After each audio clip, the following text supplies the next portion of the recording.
Today we're featuring a David Smith rifle. I picked this little gun up, came out of the Louisville show, and looking through the books, the only reference that I found to him was in Kentucky Gunmakers by Shelby Galane.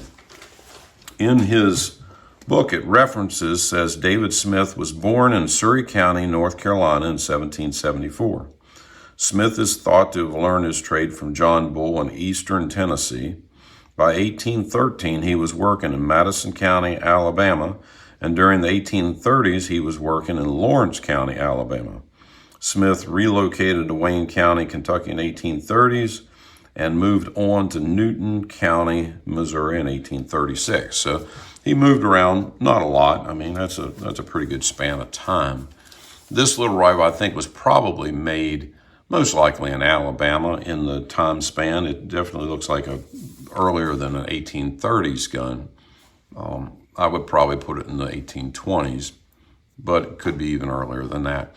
The gun's fairly hefty. It weighs in at 9 pounds.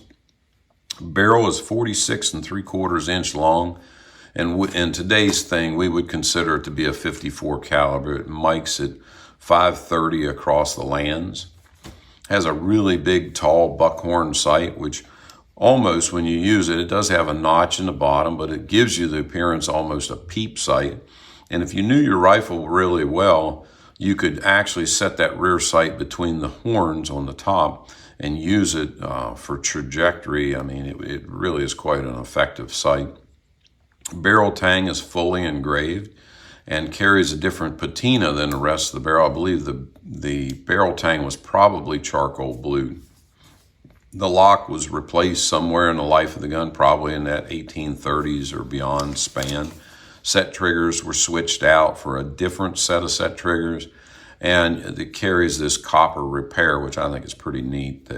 That's a fairly nice repair, even though some people may not care for it. I think it's a very interesting repair. Original ramrod with its candy cane striping still has the original furrow on the back. To my surprise, I had a couple surprises with this gun. One is, once I opened the patch box, the original toe worm was inside. I'm sure that it was used and carried with the toe worm in the ramrod. What that does is it extends that ramrod out about 2.5, 3 inches, so it makes it easier to get a hold of.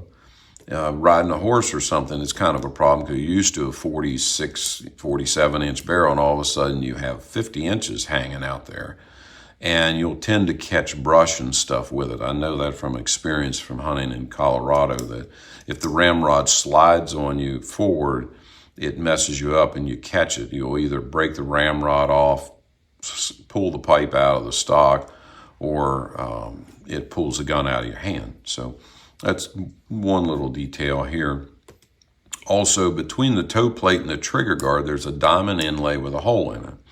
And I've heard them, vent pick holes, feather holes. In 30-some years of doing this is like the second or third rifle that I've had that I could see something in there. And I went and I took a needle, pricked it, fished it out, and it's a feather. And it's not unheard of to have that called a feather hole, because what you do is you take the feather and you cut the quills off the side. And when you push it down in there, the little quills actually keep it in the stock.